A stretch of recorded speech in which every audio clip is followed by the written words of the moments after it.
guys, and welcome back to my channel. Today we're going to be doing something I didn't think I was ever going to do, but I fell down a rabbit hole and now I'm doing it, okay? So I did my Fave 5 horror movies featuring wrestlers. Okay, thought I got them all, but then I got a comment on that video from Horrorhead Heather. Thank you, Horrorhead Heather. That asked me, did I see Pro Wrestlers vs. Zombies? No, I have not. So I dug, and I'm not proud of the means that I went through to find this movie, but I found it, along with a bunch of others, that featured wrestlers that I didn't know about.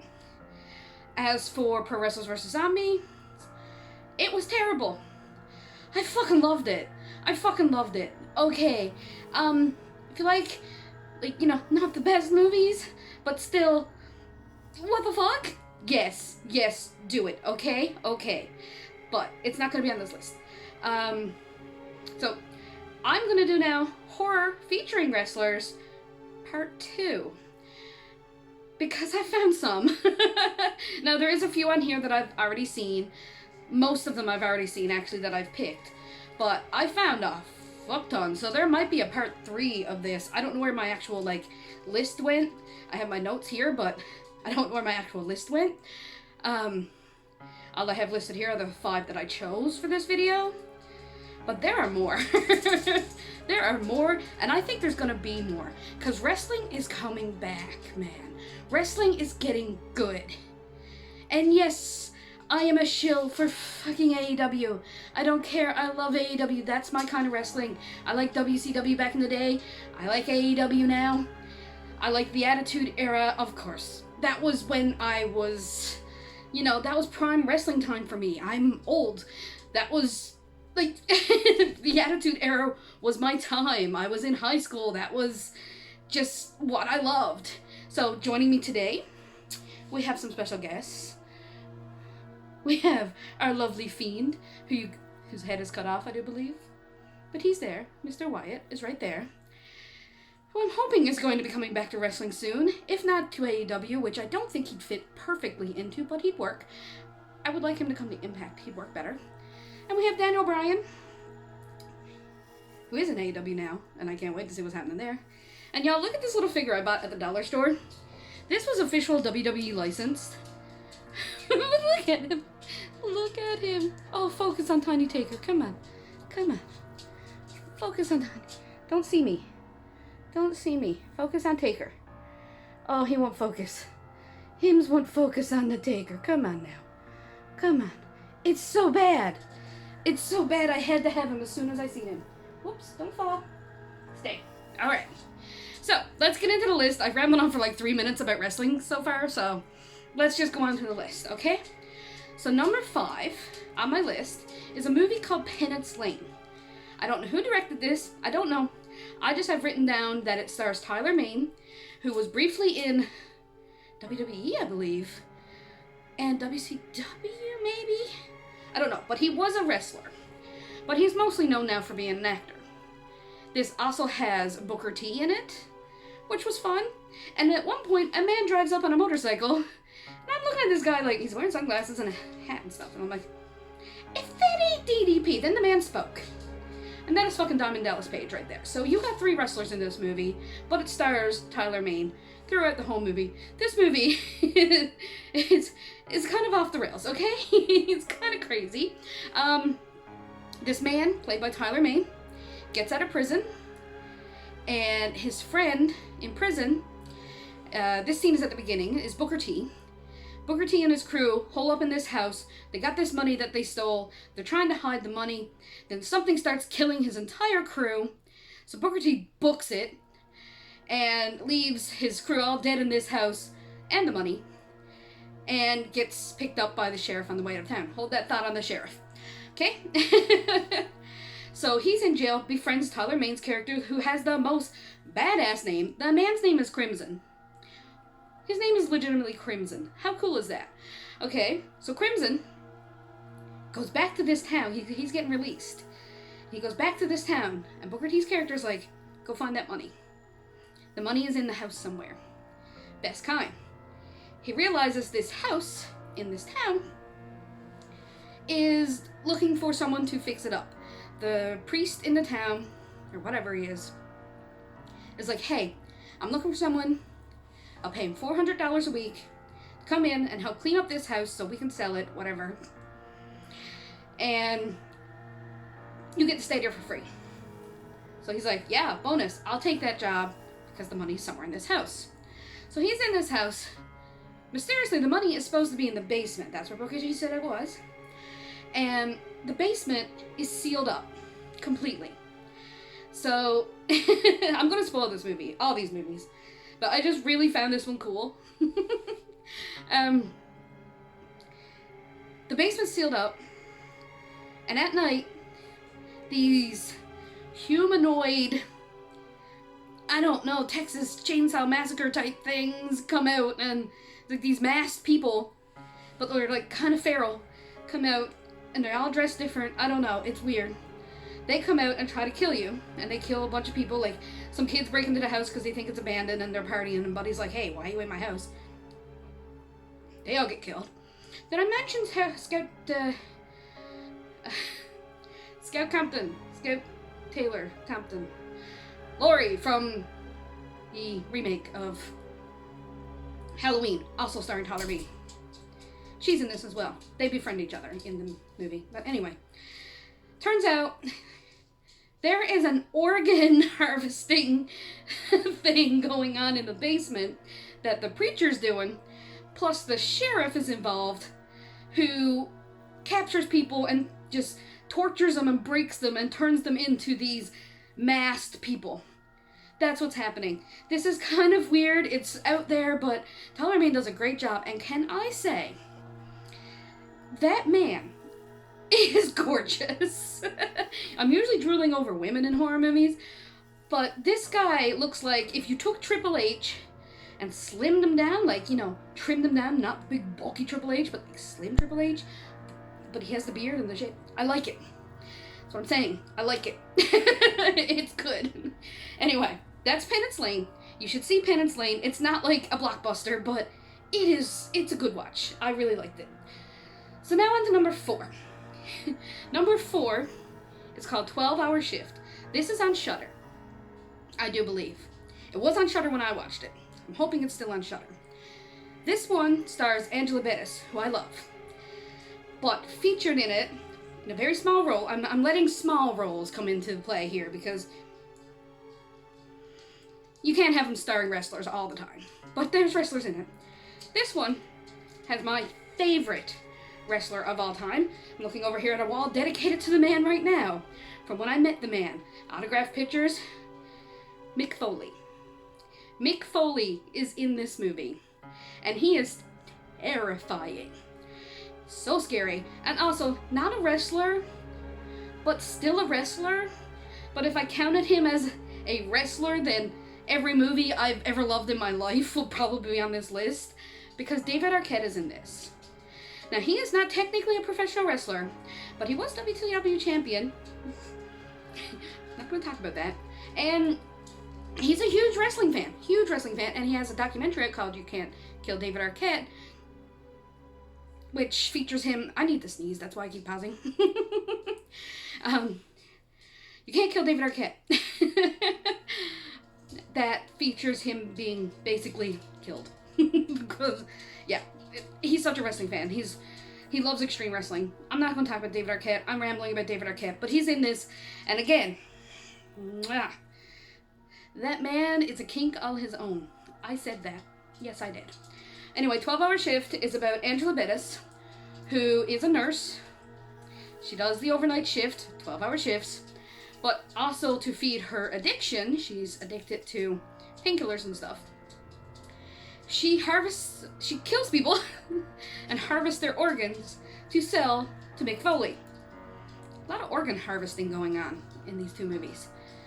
But she's having a bad night of it. This movie is hilarious. I'm not going to get into this one, actually, because I think everybody needs to see it. It's hilarious in the most sarcastic and dry way. It's fun. It's a lot of fun. You really need to see 12-Hour Shift if you haven't. So I'm going to move on to number 3, which is in my collection that I can't believe never made it onto list 1, is Medium Raw.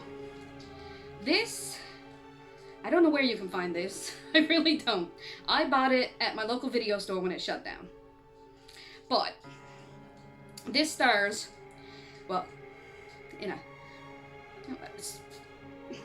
my sneeze came out as a, well, I don't know what that was, a hiccup. This stars Christian Cage, who is your current Impact champion, or TNA. Which belt did they retire? They retired the TNA championship. He was both, technically. They retired the TNA championship, so he's now the Impact champion. Anyway, Christian Cage has never been better than he is right now, I don't think. Like, I am ready to open the debate that Christian is better than Edge at the moment. Actually, I kind of preferred Christian back in the day. I found him more entertaining.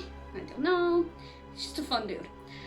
Also, Test is in this, which is kind of sad because he's not with us anymore, but he's in this. He has a small role. Boy, it's a bigger role, but you can't really know him. He plays the giant guy in it that if you shine a red light on him, he has like rage attack. He's basically Bane, but not like Nolan Bane, like 90s Batman Bane. Burn. He's basically that. This movie is about an insane asylum that goes into lockdown and all the patients get released. But this is an insane asylum for like the criminally insane, where everybody is a fucked up serial killer and they're all out on the loose. And they are fucked up serial killer. And there's this one guy that's dressed in a giant wolf costume, metal wolf costume, that's killing people. And that's the worst guy you gotta look out for. But still, there's more serial killers, like Mabel. Mabel is great. She's going around killing people. She's a cannibal. She's in the fucking cafeteria, just cooking people up, like having a good time. She's great. I love Mabel. So that's Medium Raw. You need it's goofy and it's fun and there's a lot of gore. It is a very, very fucked up movie. I love it. I love it. It's great. And Christian Cage is great in it. He's not like the main guy, but he is the supporting guy. The main guy, I don't know who he is. He's a cop that's in there. He's there. The Christian Cage is his partner in it. I think he gets killed early on. I'm not sure. But yeah, Christian Cage is in it. Okay.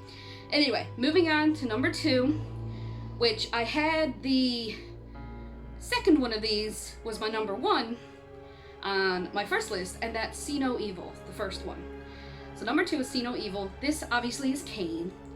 See No Evil is about this group of juvenile delinquents that are released on a work program to clean up this hotel, and Kane lives there. He's a fucking maniac, and he starts killing them all. It's a straightforward slasher movie. It's disgusting and grimy and dirty, and you feel like you need a shower watching this movie. It's great. Like, it has the feel of like a Texas Chainsaw thing where everything's dirty. Like, you know the remake of Texas Chainsaw, the 2003 remake of Texas Chainsaw? Or even Texas Chainsaw, the beginning felt more like this grimy dirtiness to it. That's gross. I love it. So, that's See No Evil. That's probably the most popular movie of its kind. Like, you know, it was advertised a lot back in the day when it came out with Kane, and yeah, it's See No Evil. And number 1 is one I saw the other day. This is recently released on Shudder, and the wrestler that's in it has a small role, but this man, if he doesn't become a horror icon in the next few years, I'll be gravely disappointed, because I have seen 3 movies with him in it so far. 1 in a supporting role, which is this one in the leading role, and 1 in a cameo. That's CM Punk. Now, he recently came back to wrestling, which was god tier. Like, I, for one, with my track record of wrestling, in grade school and high school, right, the Attitude Era and, like, Ruthless Aggression era type thing, up until, like, 2003, 2004, I watched a lot of wrestling. The last big thing I remember watching wrestling with my buddies was Kane and Lita, right? So, from around 2004 on, I got out of it because personal stuff. Me being with people that girls shouldn't like wrestling type thing. No. Okay, so I came back to wrestling when I met my current fiance, Sheldon, who was a wrestling fan, and I'm like, I really like wrestling. Can we watch wrestling? And he's like, yeah, we can watch wrestling. So I missed CM Punk's era. I didn't come back to wrestling until about 2016, 2017. So I missed CM Punk. So now I'm getting to experience CM Punk's whole situation, and I love him. I love him to pieces, but I really, really, really want him to become a horror actor, because Girl on the Third Floor was on my other list. He had a small little cameo, as well as AJ Lee, in the Soska Sisters Rabbit remake. Excuse me. I'm gonna get this sneeze out. Just gonna quick cut here, okay? Sorry about that. That was driving me mental, okay? If anybody's ever had a sneeze stuck, you know what I'm talking about. That was driving me insane. Now I'm sniffly. So, what are you gonna do? It's my allergies. We had a hurricane. Well, it was a tropical storm when it hit us, but there was a lot of wind. It's kicked up a lot of shit, okay? It's allergies. Anyway, what was I saying? I was talking about CM Punk and how great of a freaking horror actor he is. This man has Bruce Campbell. I just choked on my tongue there that time. Bruce Campbell, just written all over him. He just feels like Bruce Campbell to me. But the movie I'm talking about, spit it out, Tara, is called Jacob's Wife. Now, he's only in it for the last act as a cop, but he freaking steals the scenes. He's hilarious. Jacob's Wife is a vampire movie about a priest named Jacob and his wife, who's this meek woman who does what she's told, and she's miserable. I've been there. And she gets bitten by a vampire, and suddenly she's taking her own life into her own hands. And it's actually a really good movie. Really good movie. Really nice and bloody. Really nice. Jacob's wife's played by Barbara Crampton. Jacob is... oh my god, he directs all the Wendigo movies. He was also with Barbara Crampton as well in that We Are Still Here with Larry Fessenden? Is that his name? I think. He directs a shit ton of Wendigo movies. I think he directed a movie called Wendigo. Anyway, that's Jacob and his wife. This is a really good vampire movie. This is sick. But CM Punk is great in it. So I'm not going to spoil Jacob's Wife for you. It has kind of an interesting ending that, like, it don't actually end. I don't know. It's great. It's great. I love the hell out of this movie, and I can't wait to watch it again. And I'm hoping it's going to get the... I think it got released on Blu-ray, actually, which I should go and see if I can find. Because, unlike Netflix, Shudder releases their movies. Lets them get released on DVD. Because I want fucking Netflix to release the Fear Street trilogy out on DVD and Blu-ray so I can buy it. But no, I have a feeling you're not going to do it, because I never see them release their movies. Shudder do. If a movie does great, or whatever, Shudder releases it. And I do believe they did release Jacob's Wife, so look for that, actually. Because Jacob's Wife is amazing. So, that's it. That's my second part to my horror movies featuring wrestlers. There's more. There may be a part 3 to this. Like I say, I went down a rabbit hole. There's one called The Manor that I still have yet to see, that stars Kevin Nash. There's one called Devil May Call, which I think I have seen, but it's very hard to find. And I need to watch it again just to get another feel for it, but I think I've seen it. And that one stars Tyler Mane as well, and Corey English, which is one of my favorite horror actresses. I think it's Corey English that's in that one. So, yeah. I'm trying to think now. She plays a blind girl that talks on a helpline, and the guy that calls in, his name is John. He's a killer, and he calls her for help to talk him out of killing people. and then she gets ready to, she's leaving, and yeah, I know the story, but I need to watch it again to see how good it is, but I have a feeling I really love that one. I've watched one called Minutes to Midnight that was terrible, that had, Minutes to Midnight. Oh, that had John Morrison in it. He was good in that, but the movie was terrible. I saw one called 100 Acres of Hell. That one was really bad, and that starred Gene Snitsky. Yeah, but it wasn't very good. It wasn't good at all. No. I also seen a thing called Parts Unknown, which is a movie about wrestlers, but oh boy, that was a thing. That was a thing. Don't watch that unless you're prepared to be just, what the fuck. That was not a good movie, but it was fun to watch. Anyway, I'm gonna go now because I feel another sneeze coming on and I'm sick of this shit. Sick of allergies. So I'm gonna go edit these videos, get them all scheduled to go out, and I will see you in the next one.